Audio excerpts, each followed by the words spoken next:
Hello everyone, welcome to Commodities Podcast. This is Rakesh Khanna from Sharekhan BNP Paribas. Today we have an update on silver.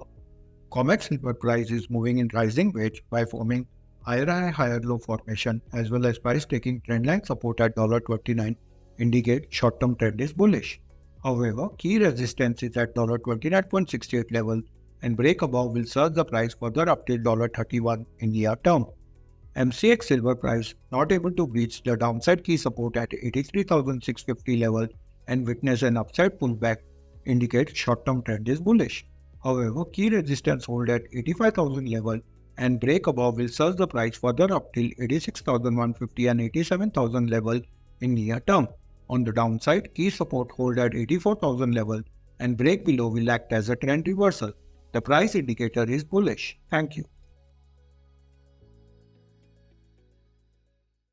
Investment in securities market are subject to market risks. Read all the related documents carefully before investing.